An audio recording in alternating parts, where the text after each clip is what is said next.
I am Dr. Priyantha, Dean Faculty of Engineering and Management, the Ocean University of Sri Lanka. And also I am serving as the oceanographer, which closely work associated with the SIMSEA. Today we are organizing 4th Future Earth Coast Sustainable Integrated Management of Seas of East Asia Youth Network Joint Seminar.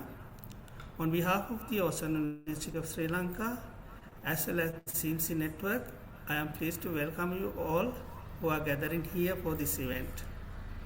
I am delighted to see such a young gathering who are eager to learn, share ideas and make a meaningful impact in the regional communities. Today, our speaker is Dr. Anusa Vijayasundara, currently working as a senior lecturer as well as the head of the Department of Oceanography of the Ocean University of Sri Lanka. Ms. Vijayasundara has graduated from the Sabaragamu University of Sri Lanka and obtained postgraduate qualification from the University of Colombo, Sri Lanka. Also, she has participated in the Law of the Sea training program conducted by Dalhousie University in Canada.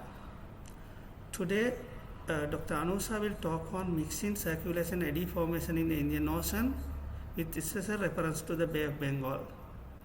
I hope today's seminar provides a valuable platform for us to connect, exchange knowledge and strengthen our network. Youth play a crucial role in shaping our future, and your energy, creativity and commitment are key drivers of positive change.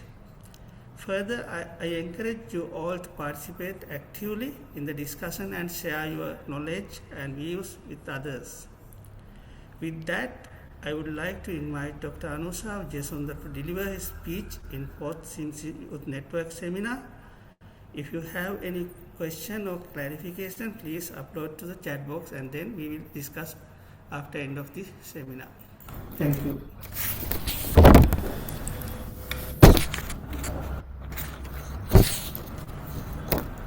Thank you, Dr. Priyantha. Good morning, everyone. It's a pleasure to welcome you to this webinar. I'm Anusha Vijayasundara, Senior Lecturer from the Department of Oceanography, Ocean University of Sri Lanka. Today I will be presenting regarding the mixing and circulations patterns around Sri Lanka and eddy formations in the Bay of Bengal. In this session, I will briefly introduce the background of the topic, discuss the key concept, and finally highlight some insights. Thank you for joining, and now let's begin.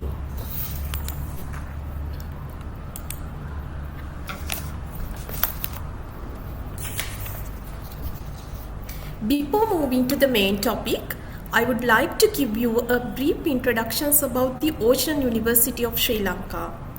The Ocean University of Sri Lanka, established in 2015, the main aim for developing the manpower that is required to achieve the economic benefits of marine, maritime, fisheries and allied sectors in Sri Lanka.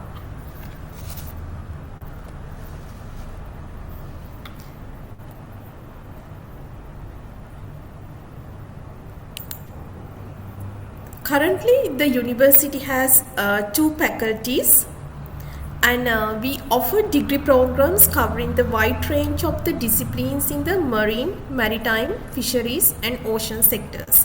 We have 2 faculties. The one is the Faculty of Fisheries and Ocean Sciences.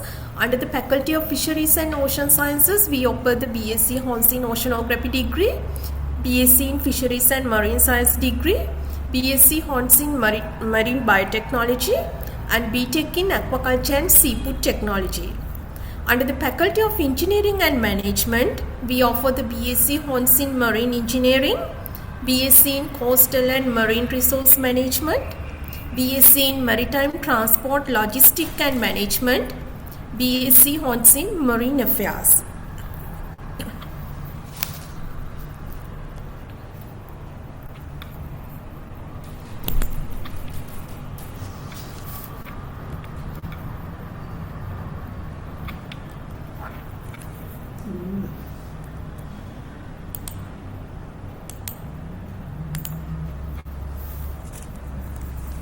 Currently, we have the following collaborations in oceanographic research with some foreign institute. with the University of Notre Dame in USA, and also the School of Marine Sciences, the Sun Yat-sen University in China, and also the Institute of Oceanology in China.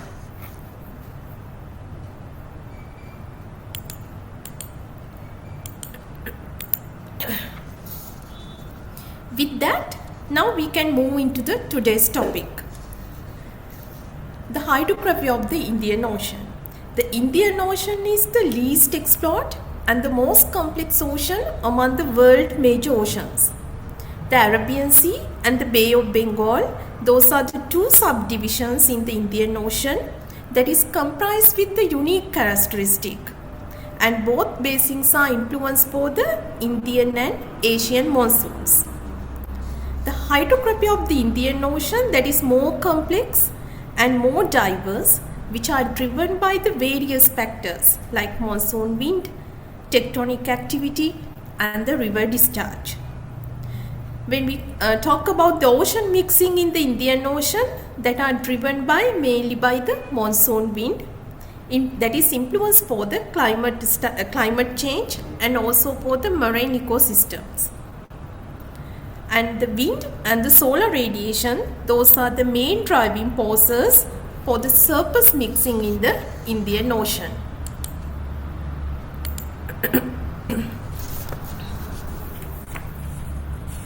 Now let's consider about what is the importance of hydrography of the Bay of Bengal. The hydrography that is include the seawater properties like currents, tides, waves, and the characteristic of the seafloor. The hydrography of the Indian Ocean is important for the navigation. The accurate hydrographic map that is provide the safest path for the navigation, and also that is important for the marine resource management, and also for the climate studies. We can understand in the monsoon behavior, El Nino, and as well as the Indian Ocean dipole, and also important for the environmental protections.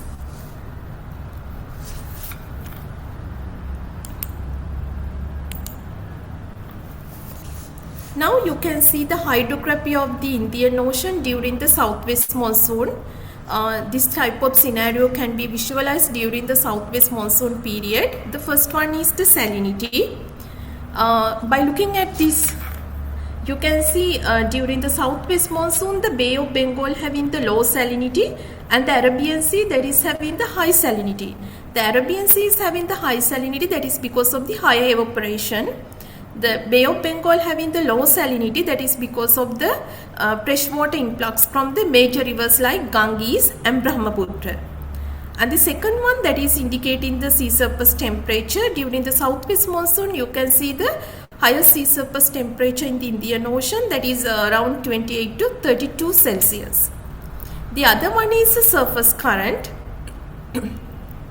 By looking at this, you can see the down south of Sri Lanka having a strong surface current, that is because of the strong wind. And the other one is the eddies. These are the numerical model developed by the QAMS software. The QAMS mean the coupled ocean atmosphere mesoscale prediction system. During the southwest monsoon, we can see the eddies formations in the Bay of Bengal. Normally you already know that the eddies are forming due to the rotational movement of the water bodies. When the water bodies move in anti-clockwise direction, the cyclonic eddies are forming, and when the water bodies rotate in clockwise direction, the anticyclonic eddies are forming. So these type of eddies are forming during the southwest monsoon.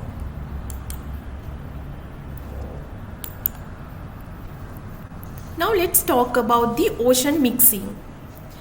The ocean mixing, actually that is a physical process which causes the water mix both vertically and horizontally, that is lead for the redistributions of heat, nutrient, gases, and the biogeochemical properties within the ocean. The mixing can be happen at the near surface due to the small scale turbulences, and also it can be developed to the large scale movement like current and eddies. Mixing also plays a crucial role for the weather and the climate variability. and also further involved for the deep ocean circulation. That means that carry heat towards the Arctic or a polar region. Normally, the tropical region like Indian Ocean, we can see the barrier layer, right? This is a thin layer between the mixed layer and the thermocline that is formed due to the weak vertical mixings of the biogeochemical properties.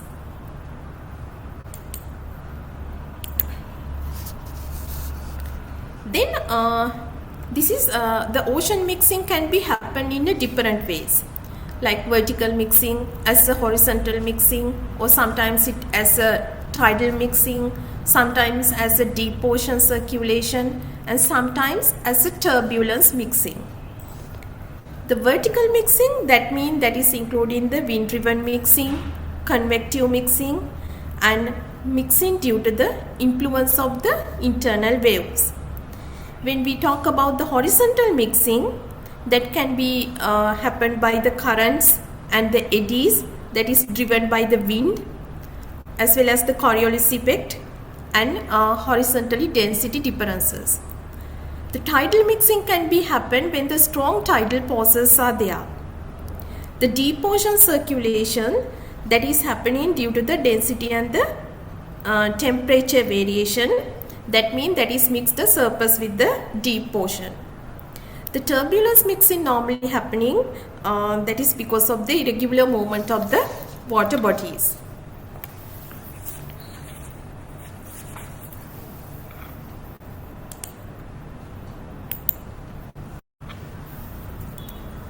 Then let's talk about mixing in the Bay of Bengal.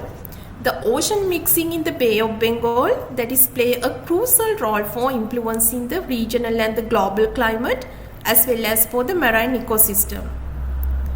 The Bay of Bengal, that is unique when we compare to the other oceans like Atlantic and the Pacific Ocean, because of its geography, monsoon system, as well as the presence of the significance of the ocean current.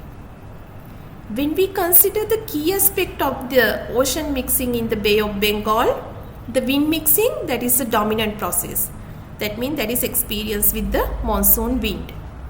During the southwest monsoon, we can visualize the strong southwesterly wind, that is support for mixing with the northern Indian Ocean. And also the mixing is varied during the northeast monsoon. The Bay of Bengal, it has actually a shallow mixed layer, mainly due to the heavy rainfall as well as the large river discharge. When we compare to the Arabian Sea normally has a deeper mixing layer, that is because of the higher salinity, strong evaporation, and also the strong wind driven mixing. As I mentioned to you earlier, the barrier layer can be visualized in the tropical region like the Bay of Bengal. That is very important feature for its upper ocean structure. The barrier layer, that means the layer that is between the mixed layer and the thermocline, that salinity where that is preventing the vertical mixing. According to our experiments, it showed that the Bay of Bengal has a strong barrier layer that is vary from 10 meter to 20 meter. This layer that is preventing the deep mixing and trap warm water to the near surface water, and also influence for the monsoons and the cyclone as well.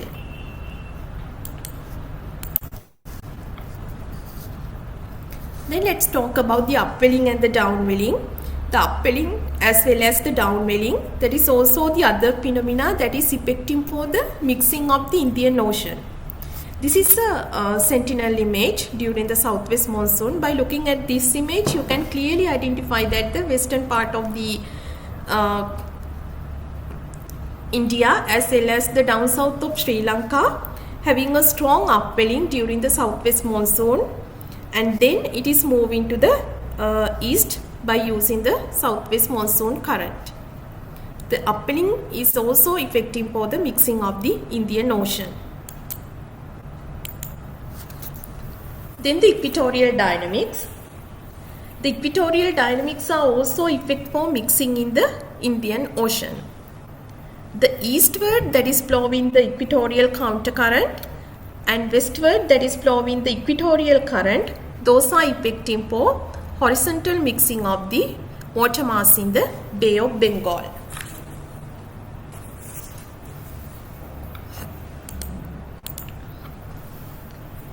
Then the Indian Ocean dipole. The Indian Ocean dipole is also affecting for the ocean mixing, the sea surface temperature, as well as for the distribution of nutrients. The Indian Ocean dipole mean the differences of the sea surface temperature between the western part and the eastern part of the Indian Ocean. There are two phases are there, the positive IOD, the positive Indian Ocean dipole, and the negative Indian Ocean dipole.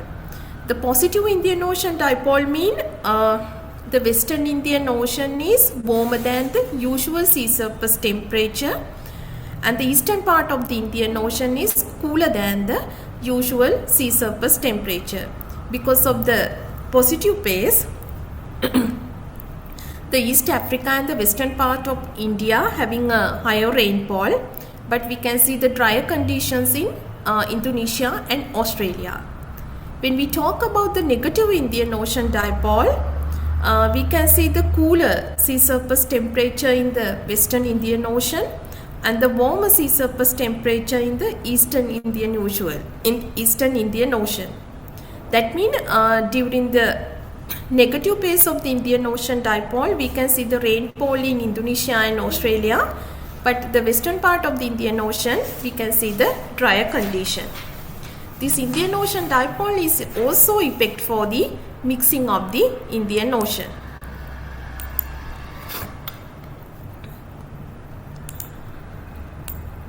Now the mixing around Sri Lanka. Here we have conducted the CTT measurements around Sri Lanka. This is the down south coast of Sri Lanka, and this is the east coast of Sri Lanka. This was these experiments actually conducted under the United States Sri Lanka joint experiment project. We have conducted the CTT measurement along the south coast of Sri Lanka and the eastern coast of Sri Lanka. Here the first one is for the salinity, the second one is for the temperature, and the third one is for the density. This is for the south coast and this is for the east coast. In the south coast mix layer, you can see that is very up to 40 meter from the surface, and the thermocline that is located in 50 meter depth. When we compare to the east coast, the behavior of the salinity, temperature and the density, that is totally different, and also we could note at the salinity front and the density front from the 52 nautical mile from the coast. That is also can be visualized in the temperature by increasing the temperature as well. According to these results, that is indicating the deepening of the mix layer at the down south, that is mainly due to the influence of the intermonsoonal wind during this period.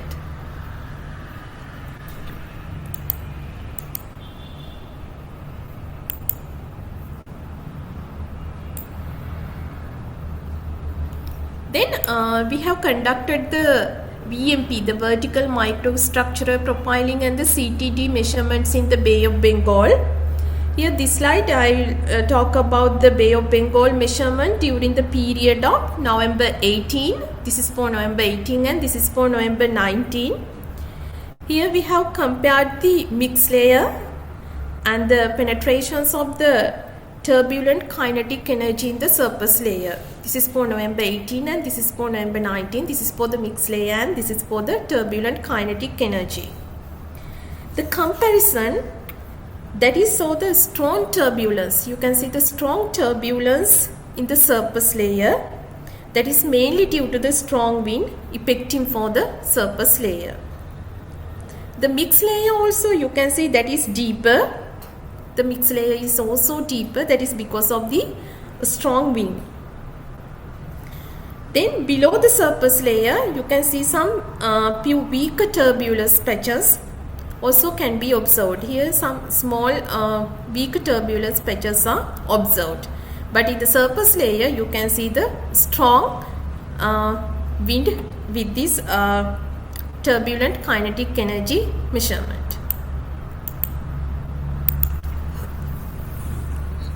This is the vertical microstructure profiling and the CTD measurements in November 21st. Right? This is indicate the salinity front. This is for the salinity. And here we can indicate the salinity front at the distance of 300 meter from the starting point. And in the second one, we can identify the salinity front at the distance of 150 meter. The turbulence kinetic energy dissipation is also strong, that is confined to the surface layer, that is mainly because of the influence of the wind. The strong turbulence that is confined to 15 to 25 meter depth. Then below 50 meter turbulence kinetic energy dissipation rate, you can see those are become weaker than the surface layer.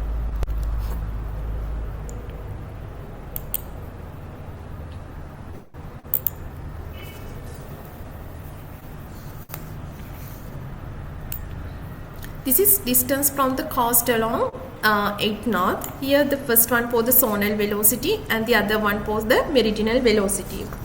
This figure that is shows the ADCP measurement at the east coast of Sri Lanka. The zonal velocity is the upper one and the meridional lower is the meridional velocity in the lower panel. Here in the meridional velocity you can see some green strips. That means that is representing the southward flowing branch of the East Indian coastal current during the month of September.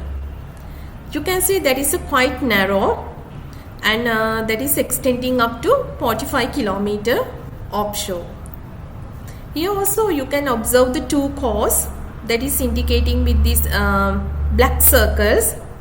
The maximum velocity is 0.4 meter per second. Anyhow, the northward branch of the south monsoon current is a powerful current that is with the maximum velocity of 1.5 meter per second approximately. The zonal one is the top one. You can see it has a weaker surface current compared to this meridional velocity. That is always directed eastward in the upper 75 km. With this pink color you can clearly visualize that. That is showing the oscillations with approximately 35 to 40 km. Below 75 km, this U component is still associated with the south monsoon current. Because of the strong northward flow in the same depth range, the westward blue color can be observed below the same magnitude.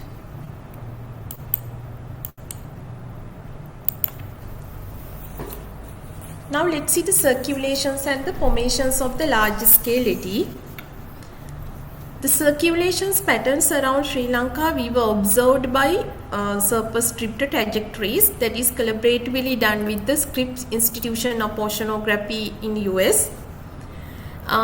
Here this picture indicates this is how we try to deploy the drifter, and in this picture this is indicating we have deployed the drifter during the northeast monsoon. You can see normally the drifters are plowing according to the current patterns. During the northeast monsoon, this drifter trajectories indicate the path from Bay of Bengal towards the Arabian Sea.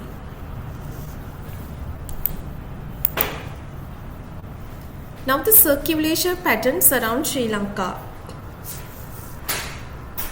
This diagram indicates the monsoonal current patterns around Sri Lanka. This is for the southwest monsoon and this is for the northeast monsoon. Normally the southwest monsoon, the currents are flowing from Arabian Sea to the Bay of Bengal, and reversing current pattern can be visualized during the northeast monsoon.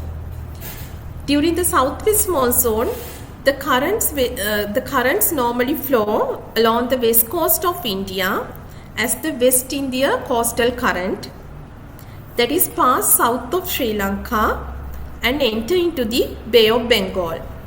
Within the Bay of Bengal, the eastward flowing currents divide into two branches.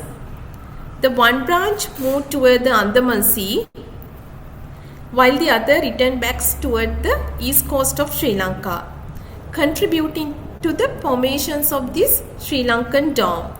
That is a special feature forming during this monsoon. Then prior to the establishment of this Sri Lankan dome, the westward branch of the southwest monsoon current divide and move both northward as well as the southward. The southward branch contribute for the development of the Sri Lankan dome, and the northward branch flows as the East Indian coastal current toward the northern Indian Ocean. The reversing current pattern can be visualized during the northeast monsoon. That means the currents are flowing from Bay of Bengal toward to the Arabian Sea.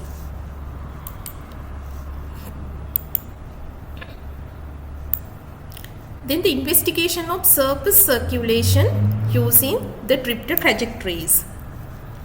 Here we have deployed some more than 20 drifters at 5 locations. The A, B, C, D, E are the locations where we deploy the drifters.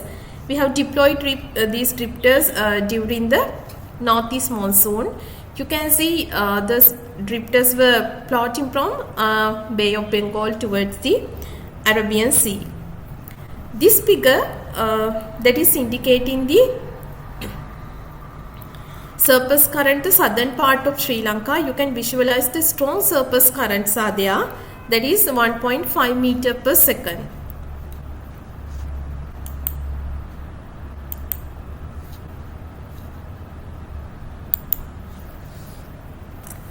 Then we have done the estimations of the current speed in the Bay of Bengal. The current speed was calculated by dividing this area into the region based on the drifter trajectories. The average speed was calculated for each boxes. This is the box 1, that is indicating with the red one. This is the box 2, this is indicating with the brown color, and this is the box 3, this is indicating with the blue colors. Then we have calculated the average speed.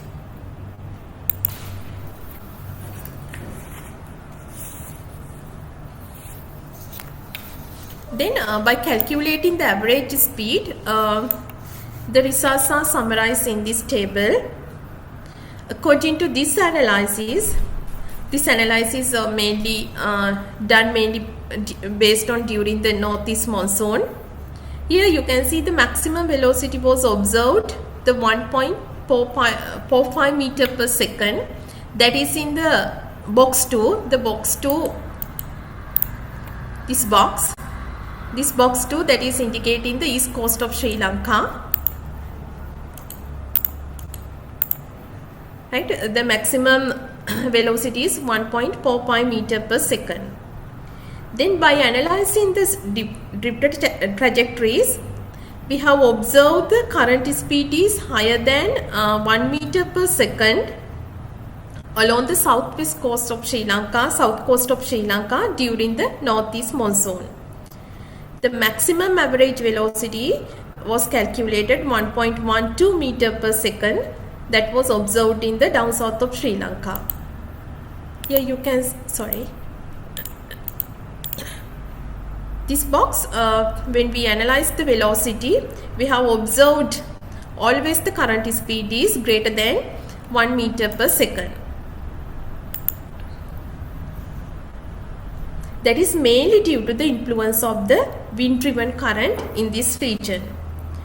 The observation that is revealed the drift trajectories are represented the East Indian coastal current during the northeast monsoon.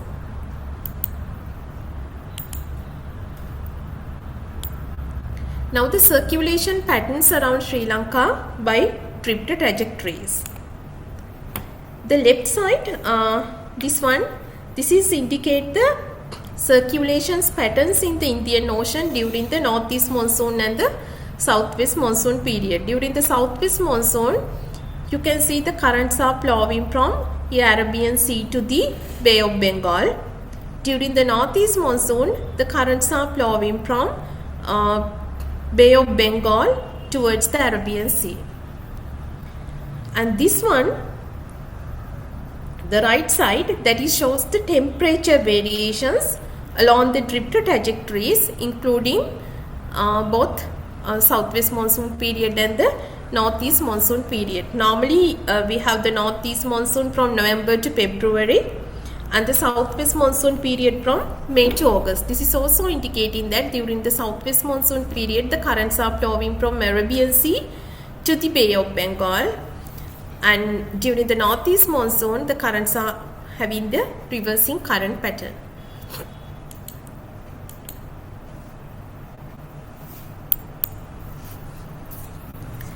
Then the formations of the large scale eddies.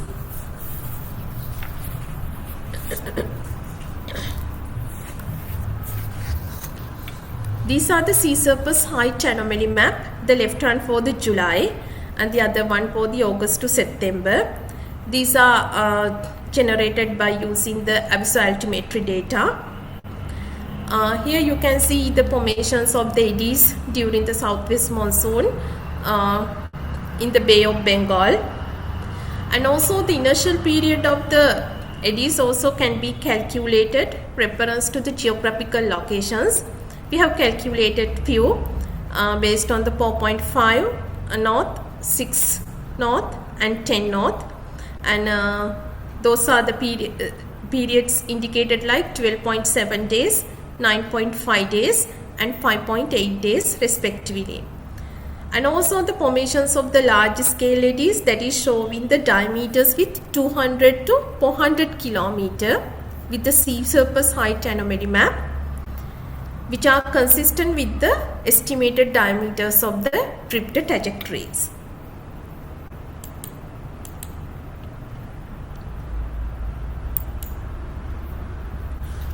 Now the Sri Lankan dome. This is the sea surface height anomaly map during the period of August to November 2014. Here you can see the some drifters are moved southward while some are moved eastward. The positive, those are the red and the yellow, and the negative, those are indicating with the blue color anomalies, and those are indicating the formations of the anticyclonic and the cyclonic eddies in this region. Here the red arrows, that is indicating the eddies formation, that means the negative phase and the positive phase as well. Here this is consistent with the special non-characteristic that is called as the Sri Lanka dome, that is forming during the southwest monsoon period from July to September. That is mainly due to the wind stress curl and also the interactions of the southwest monsoon current, and also the regional Lickman pumping also affecting. This is a negative sea surface height anomaly southeast, that is clearly indicate the formations of this Sri Lanka dome. The Sri Lanka dome is always associated with the upwelling and the circulation. Because of this upwelling, it enhances the nutrient supply, and that is because of increasing of the nutrient supply, it increases the marine productivity, and that is support for the regional fisheries and also influence for the ocean circulations and climate variability in the northern Indian Ocean. This is the development of the Sri Lankan dome by using the pre-analysis data from January to December. You can clearly visualize how the Sri Lankan dome is forming from the period of July to September, that is forming and that is then vanishing by using these sea surface height anomaly maps.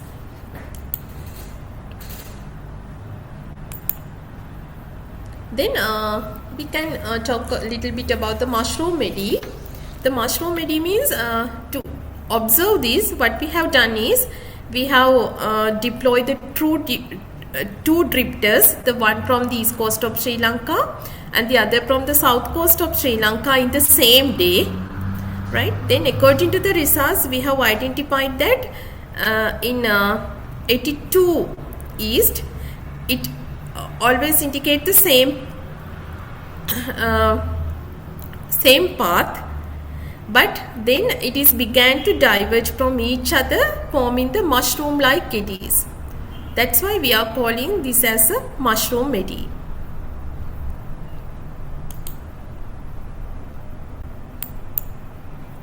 With that, I would like to conclude my presentation. Thank you for your attention, and I would happy to take if you have any questions. Thank you. Thank you very much, Dr. Anusha, for your comprehensive work and delivering the lecture or during the talk. And before go to the Q&A session, let's take a group photo, and I kindly request you to switch on your cameras to take group photos. Where's my camera? One second.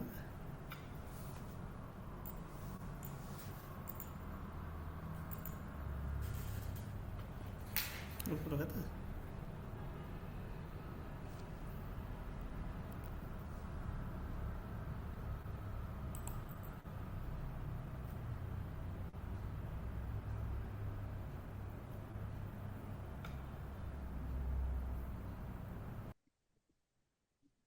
Yeah, perhaps on the count of three. Okay. 1, 2, 3. Yeah. Thank you very much for support to take the group photo. Now let's move to the Q&A session. Now the session is open for the questions. I didn't see any question in the chat box, but if anyone has a question, you can ask now, or you can make some comments on this presentation too.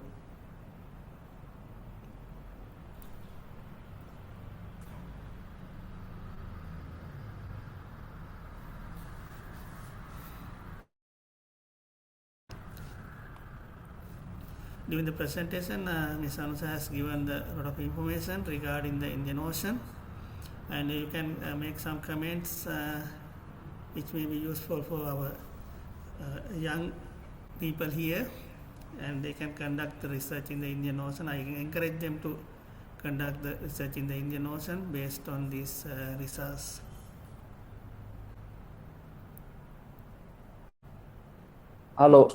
Hello, Priyansa. So maybe I can start to give questions. Anusha, thank you for your talk. It's very interesting. I would like to know that what is the longest observation you have in this Indian Ocean? The longest observation. So you have shown some seasonality change and also some eddy activities. And how long is your longest record?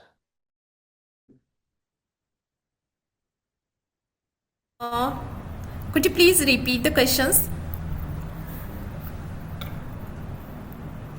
I mean, what is your longest record in this region, observation record? Because you have very valuable observations here.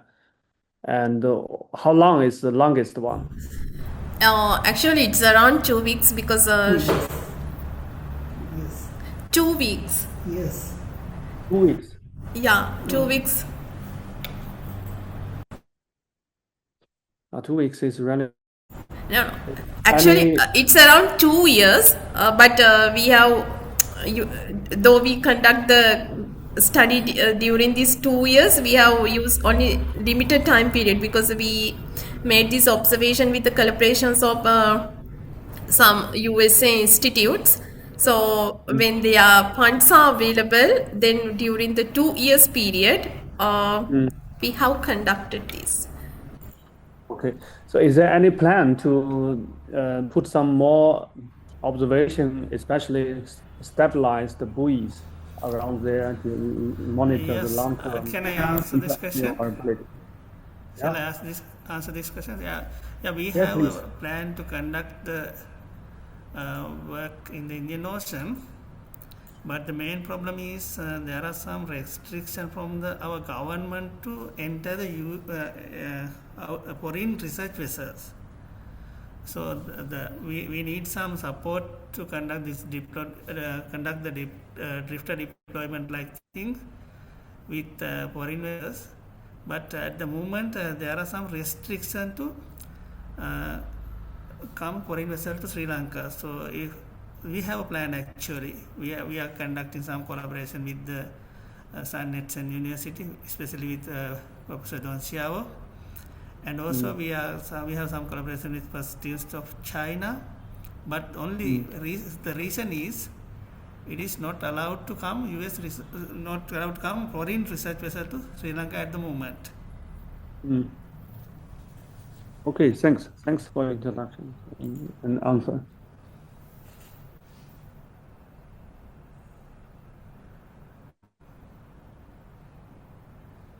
So we have one. There is some other comments from Yukio Masumoto.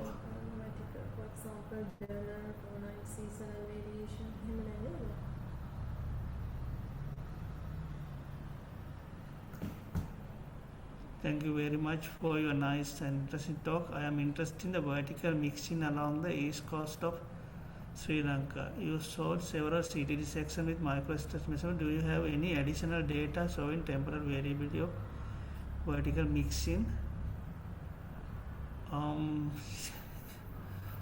Yes, actually we have some not continuous data, but we have some time variable data in the east coast, but we have limited data, not much actually. They are showing some temporal variation as well as the vertical mixing. We already published several papers based on this data.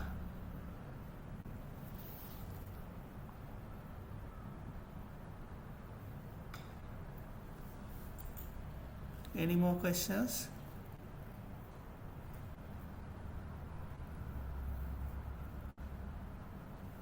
So may I ask one quick question? So Anisha-san, so you mentioned about Sri Lanka Dome. I think that is important for the southward current along the east coast of Sri Lanka. So is the Sri Lanka Dome this a stationary phenomena always appears in that regions or depend on some wind stress curve locations? What is this question? I can't. So my question is, Sri Lanka Dome is like spatially is like fixed, like constrained in that regions or not?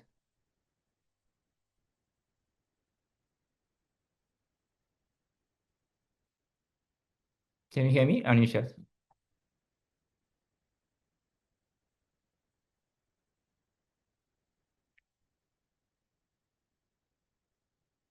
In connection. Good. Fine. He's asking some question. Yeah, could you please repeat it because we had some internet issues here. Okay. So is the Sri Lanka Dome the spatially is like fixed in that areas or maybe very depending on the wind stress curve in that regions?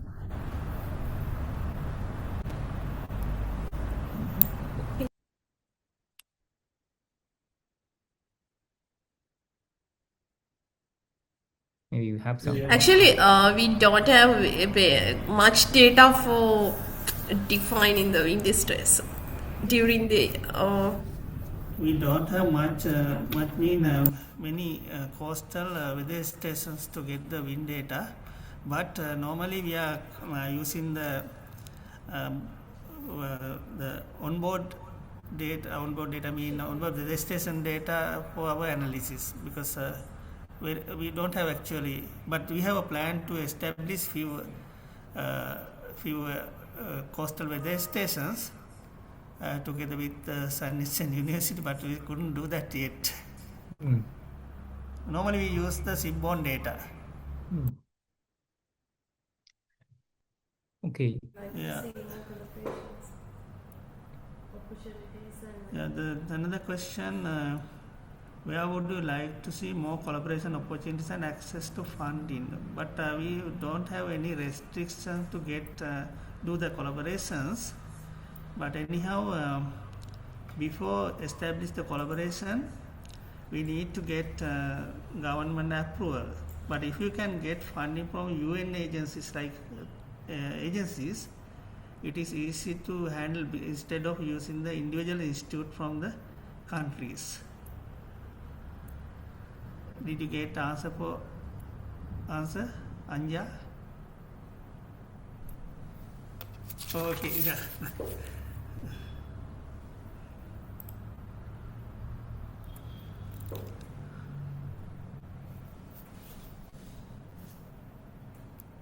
Any more questions? If we don't have any questions, we can wind up the seminar. Shall we wind up? Okay, before wind up the session, it's my duty to call to action. So when we talk about the call to action, during the presentation, she has shown some interesting area in the Indian Ocean. As you know that there are many research has conducted in the Indian Ocean, but nowadays many agencies as well as the countries are willing to conduct joint research together with our local institute. Apart from that, there are some open access data like satellite data and some shipborne data. You can access.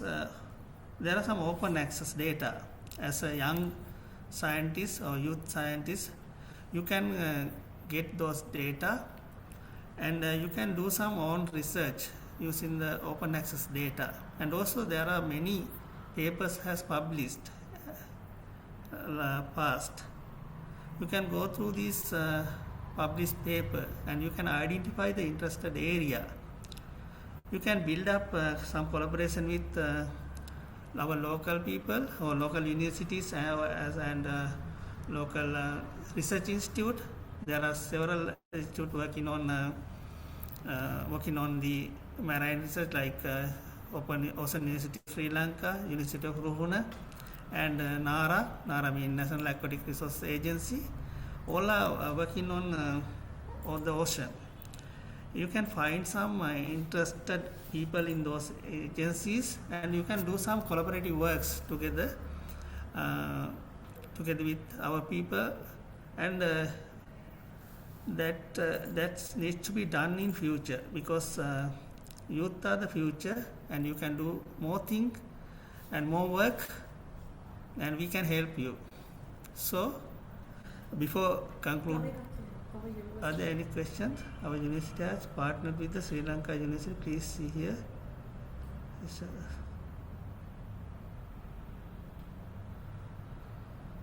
Yeah, Priyanta, I just want regarding your question, our university has partnered with the Sri Lanka University. Please see here the reach out of. Okay, we know that NSBM is a private university in Sri Lanka. I don't know whether they are doing ocean research, but they're conducting the management degrees. Yes, they are conducting management degrees, but sometimes they will interest with ocean science. So